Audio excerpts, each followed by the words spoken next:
Wendy? RCR development driver Tim George Jr. comes home third for your career best finish in the ARCA series. How frustrating, or when you're going through the strategy of the final laps? I mean, there's so much going on in front of you. Well, yeah, there's a lot going on. You know, I'm just listening to Mike Dillon, you know, what he says, and he promised me some oysters and a beer after this. So thanks to Cabana Cachaça for coming on board, and Chevrolet and Richard Childress and the whole 31 crew to put a great team together. Now you're running for points. This is a good day for you, too. Oh, yeah, this is a great day. We'll definitely maintain that top 10, and, you know, it just feels so good to run this well in a plate race, and hopefully more continues in a couple weeks here. All right, Tim George Jr. third, and of course, RC Richard Childress is right here to congratulate him. Thanks, Wendy. Great run for Tim George Jr. We see the unofficial results. Dakota Armstrong with his first ever win in the ARCA Racing Series. Patrick Shelter comes home second, and Dakota gave Patrick all of the grace of saying, you pushed me around to this win. Craig Ghost gets his third top 5 finish in a row, finishes 4th. Frank Kimmel just outside the top 10 in the 11th position. Chase Mattioli, a great run. Kyle Martell, both in the top 15. Steve Arp and Joey Coulter both getting spun there on the last lap, finished 14th and 15th. Nick Igdalski was the last car on the lead lap in 17th. As we continue on through the list, Bobby Gerhart coming into this race thought he would be one that everyone would be fighting to keep out of victory lane, and Bobby Gerhart involved in that incident, our third incident on the racetrack. That damage relegated him to a 28th place finish. See, Chad McCumbee had trouble on pit road. It looked like he broke a pinion on pit road, finishes back in the 33rd position. Finishing in the 4th spot, the 81 of Craig Ghost, and Craig is standing by with Wendy.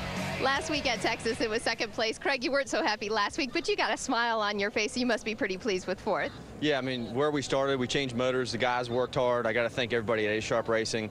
Everybody at the Speed Channel does a great job. ARCA, this was a great race for us. We had bad luck last year on the Superspeedway, so to come from 22nd where we started and end up 4th with a backup motor in the car, it was a good day for us. All right, and these top 5s are what you need for those points at the end of the season, Rick. Yeah, Craig Ghost with a smile on his face as he continues to battle for the championship in the 2010 season. The 13th different winner at Talladega in the last 13 races. It's Dakota Armstrong, able to celebrate at the young age of 18. That's going to go on for quite some time.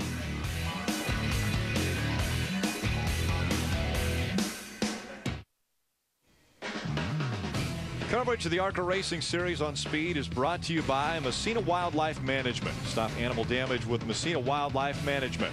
And by Aaron's. Everyone's a lucky dog at Aaron's. Welcome back to Talladega Superspeedway. Immediately following us in just a few moments will be trackside. Clint Boyer's going to stop by and hang out with the boys. Robin, that's Robin right there. Take a look at what took place in the ARCA Racing Series earlier today. On behalf of Messina Wildlife Management, ARCA drivers, start your engines. When the engines came to life, Frank Kimmel starting back a ways, had to catch up to Dakota Armstrong. He had a problem, though. It wasn't as bad, though, as Alex Kennedy, or excuse me, Rob Brent in the 36. He was our first caution, blew the left front and into the wall. See our second caution, middle of your screen. Benny Chastain gets loose, may have had a tire going down, slides up in between 2 groups of cars. Fortunately, only a 1-car incident. Close calls. The first one, the 4 of Ricky Carmichael. He gets a little help. Almost around, but keeps it going straight. Same thing for Kyle Martell on the backstretch. He gets nudged from behind, sends him towards the infield. Does a nice save. They're never even backed off the throttle. Brandon McReynolds in the number 6 had engine problems. They were overheating, so they had to come in, raise the hood, put some water in that. Then the big accident. Big accident. The 82 of Sean Core gets together with Mikey Kyle. That turns them into the 52 of Bill Baird, turns him into the outside wall, right across in front of all this traffic. So many good cars caught up in it. You see Patrick Shelter getting a piece of that, and he was our 2nd place finisher after repairs.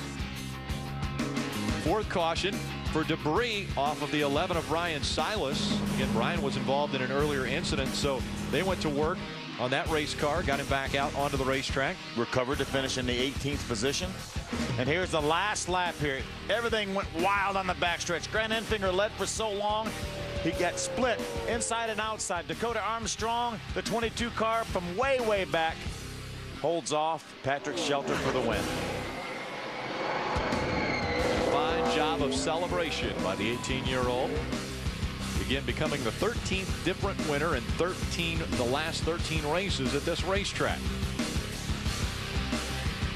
And the guy who was leading going into turn number 3, Grant Enfinger, is with Wendy. Thank you, Rick. Yeah, 6th place finish is what it's going to show on the books, but your car was much better than that. How difficult is it to judge that final move on that white flag lap? It's definitely tough. The bottom had been good to us all day, so just trying everything I could. The 55 was pushing me good, and I really got to appreciate him. He really pushed me about 3 laps to go. He bump drafted me all the way down the front straightaway, and really I knew they were holding back a little bit, so I was trying to stay in front of him on the back straightaway. Saw him trying to push up, so I tried to stay in front of the 55, stay towards the middle. Then I saw him coming on the outside, then I saw him coming on the bottom, and I had a bad feeling then. So I tried to protect the bottom again, then come back to the middle. It was just too late. About halfway down the back straightaway, felt like I was dragging an anchor. But I can't say enough about all the guys with Beasley Allen, all our supporters from here in Alabama that came and watched us, and Total Instrument and Electrical Services that came on board, and Stanley Industries. Really got to appreciate them. We only got 2 more shots of this, so we need to bring it home. All right, thanks to Grant. And those 2 more races are Iowa and Michigan here in the ARCA Series. Thank you, Wendy. Celebration continuing for Dakota Armstrong, and it's probably going to continue for quite some time here at Talladega. It's always fun in the infield, but when you're hoisting the trophy, it's got to be a lot more fun. Next telecast on speed for the ARCA Racing Series will be the Pocono ARCA 200. That's June 5th.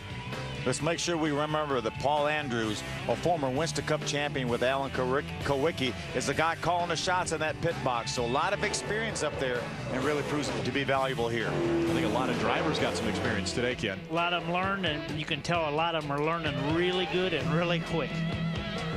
The quickest when it came to the end, and the help that he got from Patrick Sheltra. Dakota Armstrong gets his first ever win in the ARCA Racing Series from Talladega Superspeedway.